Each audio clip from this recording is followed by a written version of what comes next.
Hi again then guys, and for those of you who have been around on this channel for long enough, I believe a couple of years at least, you'll probably remember a little series that I did of around 50 parts called the HSG Top 50. And it was a series where I did individual episodes breaking down my top 50 favourite vehicles ever.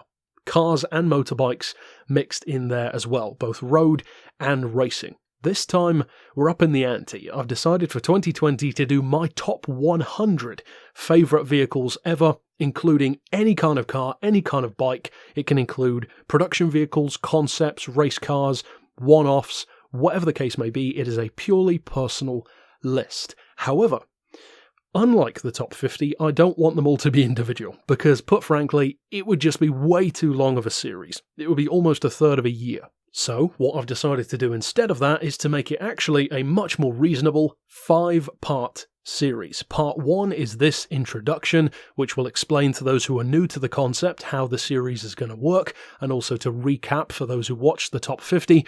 Then the next episode is going to be car number 100 down to 71, then 70 down to 41, then 40 down to 11, and the final and 5th episode will of course be my top 10. And unless something changes on the channel, such as a new update coming out or something like that, I plan to basically release all 5 episodes over the next 5 days. So it should be a relatively streamlined series. And of course that could change depending on the news, especially when it comes to Gran Turismo, of course. Now, as far as how the numbering goes and how the countdown will work, of course the top 10 is set in stone.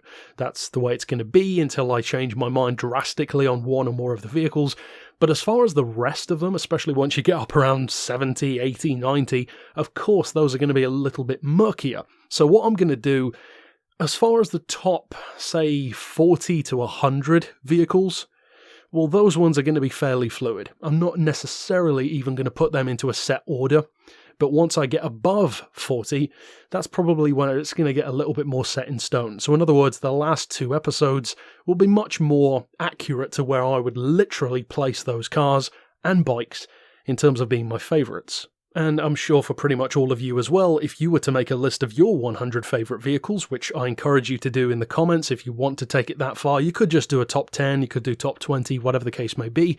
Well, once you get up around 60, 70, 80, it's going to get murkier, because by definition, if the cars are that far down the list, well then you obviously don't care about them as much anyway. So of course the exact order starts to become less and less important. But if you did watch the top 50, maybe back then, maybe more recently, you will notice a lot of changes in terms of where the vehicles are placed.